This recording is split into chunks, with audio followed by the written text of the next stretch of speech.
So I'm doing this bathroom remodel.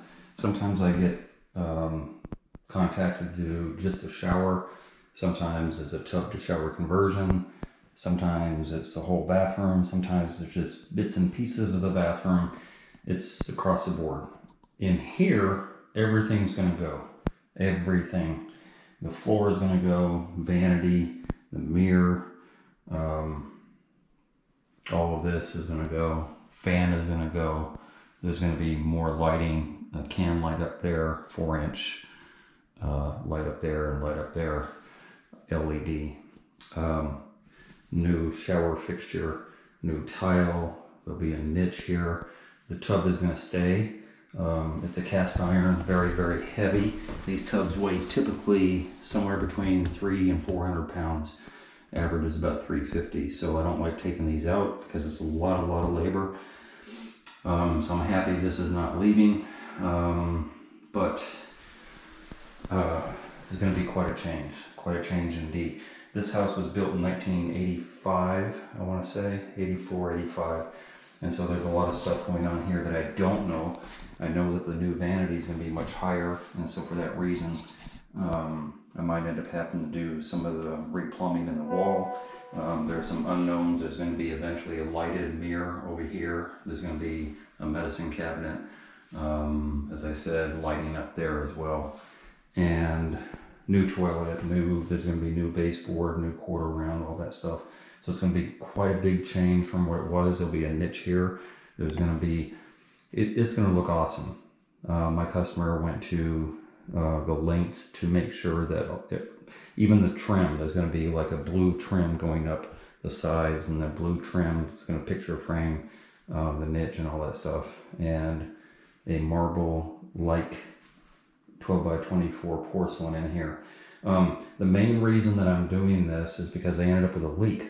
So from 1985, and it's 2024, they ended up with a leak from the tub, which is very rare that a leak happens from the tub. So my customer cut out a hole in the wall, and when he cut out the hole in the wall, which is right here and here, he noticed that all of this area down here where the wood is rotted out, the plywood is kind of delaminating over here. That's where the leak was coming from, and it stained the carpet over here. And so because it was a corner, he focused on the corner, which was a little bit odd because before I cut out this piece of sheetrock, because it's double layer sheetrock, before I cut that out, I'm staring at tile. This is the back of tile. And I'm like, how is this the back of tile? Is there no lip on this tub? There's no lip. So I was freaking out because I can't stare at the back of tile, and I should be seeing a lip instead. I shouldn't be able to see the back of the tile. And then as I cut out this secondary layer, which is actually the first layer, when I cut that out, then I realized, wow, there is a lip. So all of this part is the lip of the tub. But there's something inside of here that wicked up into the wallboard. So this something that was inside of here wicked up. And even though they raised the sheetrock, right, because it's just sheetrock, could be green board, but they raised it up, which was correct to do, off of the lip, right? There's still something in here that ended up making some type of contact. And I don't know quite what it is. Could be caulking, old caulking. Could be grout. Seems like it might be grout. So they just filled in the backside of this lip with grout, I guess, and then they put the tile on here because this tile is bare. There's nothing, you don't see any mastic or anything back there. So it's quite the conundrum. I thought at first, I've never seen a tub without a lip, and so we would have to like literally make one out of an angle iron or, you know, Schluter strip or something, and make a lip, create a lip where none was, in order for this not to happen again, because you could tell rust spots right here in the corner. So I'm really kind of curious about what exactly they did in here, how they made this happen, and more importantly, why it leaked. Like, I don't know why it leaked, but I'm going to find out very soon, because I'm going to demo all this stuff and find out what the bottom line is on. this leakage issue. Because we're going to save the tub. As I said before, these tubs are cast iron, very, very heavy. And the porcelain on it is very, very nice. It's intact. There's no chipping or no nothing.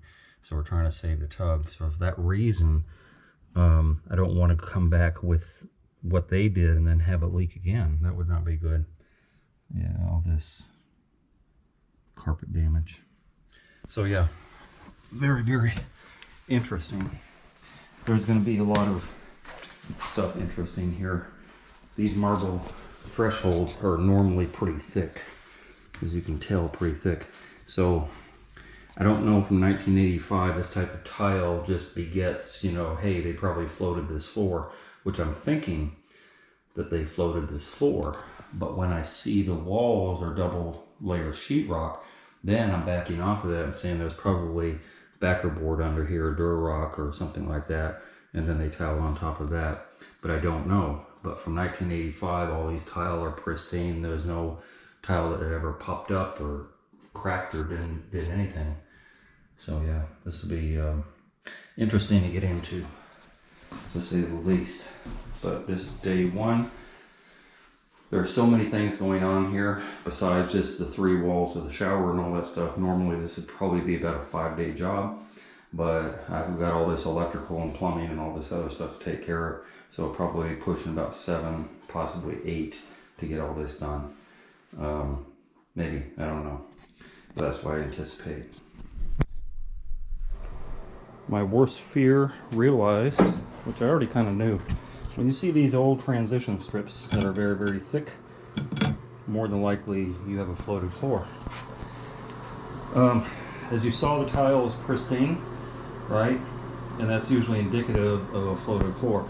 A floated floor is far superior, in my opinion, than any other type of floor. It's just we're not going to use, so we're not doing this nowadays. There are some people who still float, but to put all this wire mesh in, screed out the floor, you know, 2 inches thick, get it as flat as you can, you know, with a trowel and a straight edge and all that stuff. It's a lot of work as opposed to backer board. Here's what I find interesting. None of this tile has batt butter. Like, I've gone through all of this tile, even though it was put down with thin set and not mastic. None of it was batt butter. None of it pristine like the day it was set. Yet it lasted. All this tile is going to be the same way. It lasted. Yeah. But if you want a better adhesion when you float a floor, don't let it dry all the way. You know, give it a couple hours to kind of like do its thing. Let a little water be at the surface or whatever. Spread out some thin set when that water kind of dissipates. 3-4 hours later, spread out some thin set and then put your tile down there. That will become one solid piece of float and tile. Yeah. Anyway, a lot of work, a lot of sweating. Gym membership has begun. Got the walls out. Thank goodness. Thank goodness. Oh, it wasn't floated walls. If this had been floated walls, 300, 400 pounds easily. So yeah, double layer sheetrock, which was good. I think I found the source of the leak, where I thought it was the lip, which the lip is really low on here anyway. The lip is really, really low, but I don't think that's it. I think it's from the shower valve and or the spout. And I say that because not just the staining is going on there, and of course this would be dripping down on the floor, which would cause the carpet to get wet back there, but also because of this oxidation. This is a lot. When it gets green like that, means water has been on this copper for many, many years. And of course, coming back here and dripping off will be a good indication. So those two things together combined, plus the fact that these nails are just rusted out, just like there's nothing left of that one. So I just feel like that's the source of the leak. But then again, 40 years ago, they didn't have Red Garden, they didn't have all these waterproofing methods, and 40 years ago, we were using this funky type of valve. This is kind of the transitional point where we went from 2-handle valve to a single handle, but these would still leak from behind sometimes.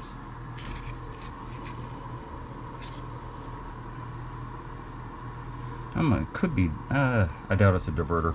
Diverter's not going to see water. I think definitively this is an issue. So that being said, now that that has kind of been deciphered, I have a video called 100-Year Shower, and again, that was a video that went back 35 years in time, where they built the shower completely wrong from 35 years previous, and it wasn't failing, but it had a lot of issues. That 100-Year Shower video I posted maybe 8-9 years ago. So when I said at the end of the video, if all I did is did what they did, they've got another 35-year-old shower. And where are you at 35 years? Where is a shower at 35 years? You know, like, arguably somebody's going to do a renovation. So this lasted 40 years. If all I did is did what they did 40 years later, they might have a leak. Well, I think that's the foul.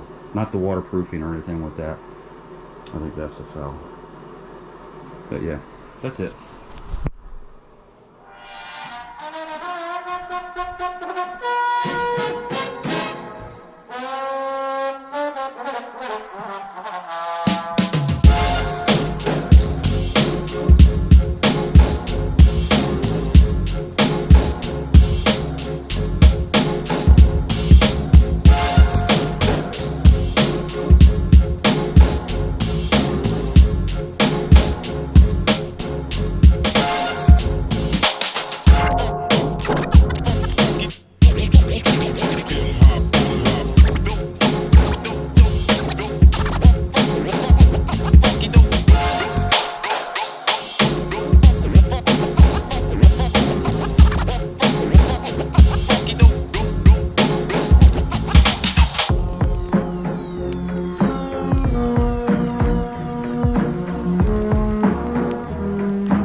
Enjoyed that video and you learned something, consider being a Patreon member.